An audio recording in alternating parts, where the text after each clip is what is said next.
Gentlemen, I have returned, and I bring news from headquarters, which is my bedroom. Are you able to hear my AC? Probably not.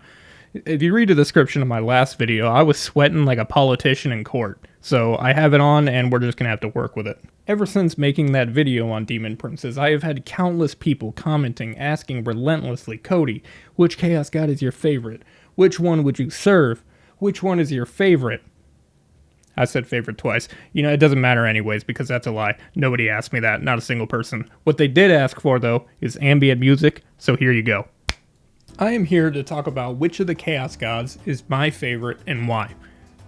It's actually not any of the big four. It's Vashtorr. Vashtorr is a new addition to the setting, I think. I actually don't have a source on that, I'm just kind of guessing here. Regardless, Vashtorr is the chaos demigod of invention and machines. Now, this is a real quick side note. When you hear the word or term demigod in 40k, I want you to know that that can mean like 14 different things. Primarchs are demigods, Space Marines and Custodies are called demigods, Demon Princes and Greater Demons are a sort of demigod. In the context related to Vashtorr, he is a genuine quote-unquote god, in that he is a pure, independent entity of the warp that is empowered by certain actions just like the other four. It's just that he doesn't have the power to challenge the big four yet, so he's a demigod, a lesser god. He is the god of craftsmen, scientists, engineers, STEM in general, which honestly sounds like it's related to the machine god and the Omnissiah, so if the Mechanicus found out about this guy, they would probably have their equivalent to the Reformation, or completely ignore it. Hard to tell with the Mechanicus. The four Chaos Gods each have their own dominion. Khorne has the Blood God's domain, Tzeentch has the Realm of the Sorcerer, Papa Nurgle has the Land of the Plague Lord, and Slaanesh has the Dark Prince's realm. These four regions form the bulk of the Realm of Chaos, but not all of it. On the outskirts, where none of the Chaos Gods exist, there is the Dominion of Vashtorr, known as the Forge of Souls. I'm actually not sure if Vashtorr owns it or if he just takes care of it and is like the steward. Either way, he's in charge. The Forge of Souls is basically like the Lockheed Martin of Chaos. This is where all the wild demonic sci-fi gear is made. Like, the demon engines, the weapons, the armor, you name it, he makes it. Vashtorr is like the Lord of War, if you've seen that movie. He sells these weapons to various demons. Doesn't matter who they're aligned to or who they will use them against. As for why a demon would do that, that's actually pretty simple. If you're a demon and you've fallen out of favor, or for whatever reason you're trying to get more favor in a very short amount of time, it's possible to get stuck in this nigh eternal catch-22. A demon's power is sourced directly from their god. As such, their power is usually correlated to how favored they are. This is not always the case. You got people that stand out like Scarbrand or the demon Primarchs. When they mess up, usually it's only temporary. But for the most part, if your god is angry or dissatisfied with you, you are not going to be a strong demon.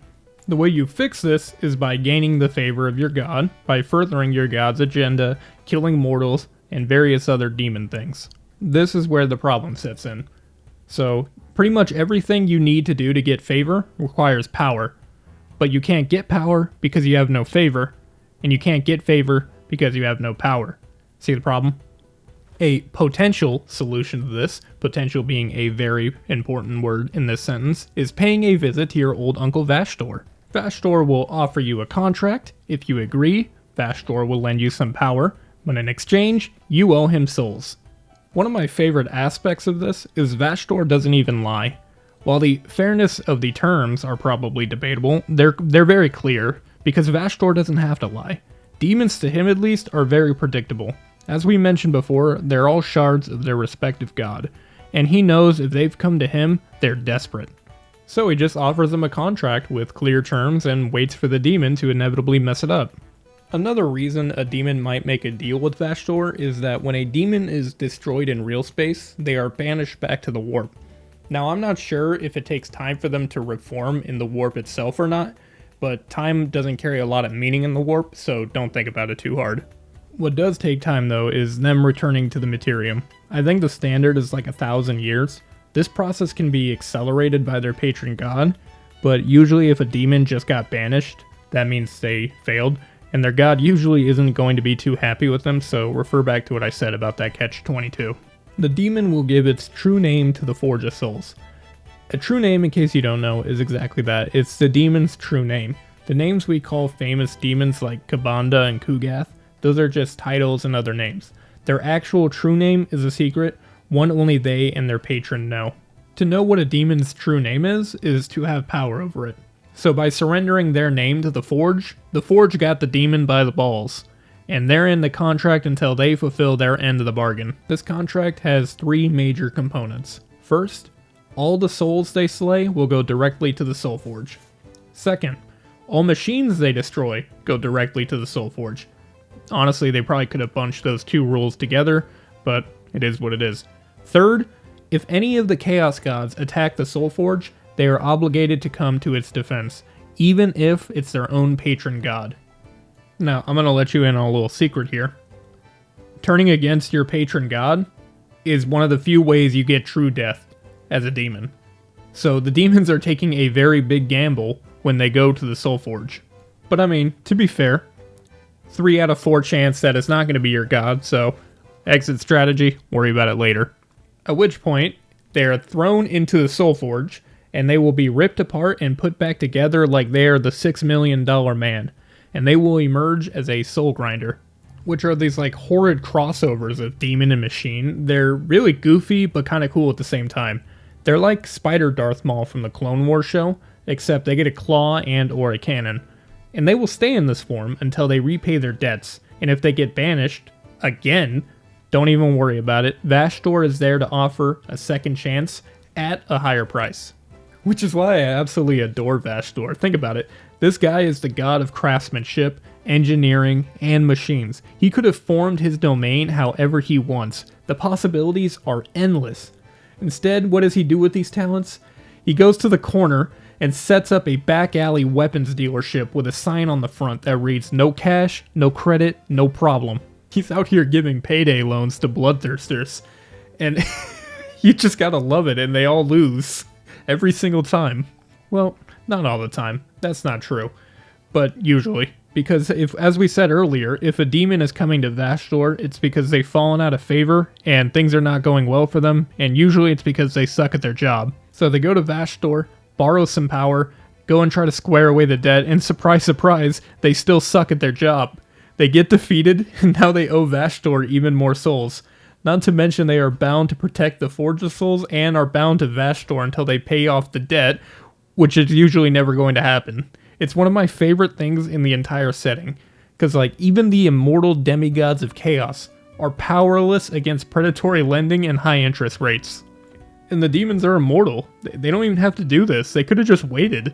This is completely out of left field, but if they ever do a live action Warhammer, they gotta have Vashtorr as like an Italian mob boss like it's The Sopranos. Please God, they gotta make it happen.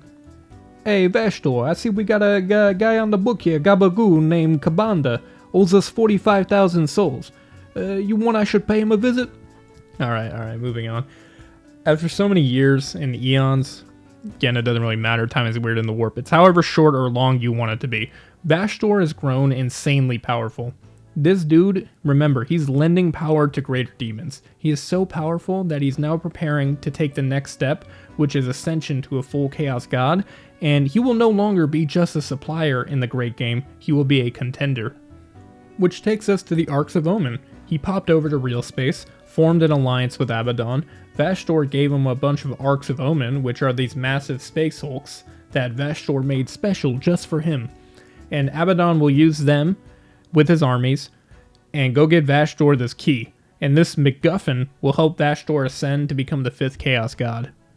Personally, I'm here for it. But that's going to be all for now, fellas. I know this one was a little bit shorter than the others, but that's just how the cookie's going to crumble sometimes. If you want to hear more of me talking out of my ass, you should subscribe. If you don't, well, I mean, don't. If you like this video, though, you can like it, or be a rebel and dislike it. If there's anything you want me to talk about, let me know. I'm not promising I'll cover it, because I honestly have no idea what the hell I'm doing. I'm winging this on a day-by-day basis, but I still want to hear what you have to say all the same. Until then, I'll see you gents later.